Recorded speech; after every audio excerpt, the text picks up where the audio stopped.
Football has a crisis. Players are threatening to go on strike, star players are getting injured, and everyone is saying this is because too much football is being played. With injuries to Rodri, Mbappe and other stars, this has become a hot topic in the sport. But what is the real situation and what is the solution? Let's take a look. Firstly, let's answer the question, is there too much football being played? Now, most high-performance coaches feel that players should play no more than 50 to 60 matches in a year, depending on their age. So what's really happening on ground? A study of player workload by the CIS Football Observatory showed that most clubs are not playing more matches per season than they did 12 years ago. Only 0.31% of players featured in 61 or more matches, another 1.8% played 51 to 60 matches, and another 6.8% played 41 to 50 matches. So 91.1% of footballers played 40 matches or less, and that's absolutely fine. It also found that only 5% of clubs played 60 or more matches. So it's quite clear that too much football is a problem, but it's only a problem for these 5% of top clubs that are playing 60 or more matches. And for obvious reasons, these top clubs have the best players, so we need to solve the problem for this elite group. Let's get to it. Now, as per this year's schedule, if I add up the games of the league season, the expanded Champions League format, the international matches, and finally the new Club World Cup, certain players from certain clubs could play up to 75 to 85 matches in a season, and that's way too much. With the Euros and Copa having taken place this summer, it's already been a pretty hectic schedule. So here's my solution.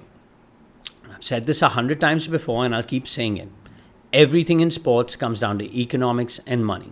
More matches means more money. This benefits FIFA, it benefits the team owners, and it benefits the media. So they are not going to want to reduce the matches. But we need to find a balance. Now, if I was running this, and I'm happy to take the job, then this is what I would do.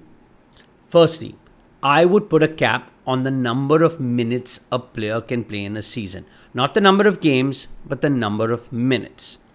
Secondly, I would increase the number of substitutes allowed to 7 substitutes per match.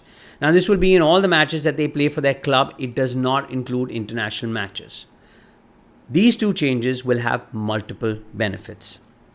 Number 1, it will add a completely new element of strategy to each team's manager and how they manage a player's workload. So if I'm a manager and I can at most play a player for, let's say, 5,000 minutes across a season, then how do I do it? Do I use my star players' minutes in games where we're playing a weak team? Or do I save their minutes for knockout Champions League games? Like I said, this adds an entire new strategy and angle to the sport. Number 2, what this change does is it gives more players opportunities to play where they wouldn't have, because managers will need to substitute out their stars. This can only be good for the game. And finally, it solves the playing time problem, it reduces injuries, and yet we get a lot more football. Everyone's happy, it's a win-win. Now, the exact minutes, rules, and all that can be clarified, but this is a solvable issue.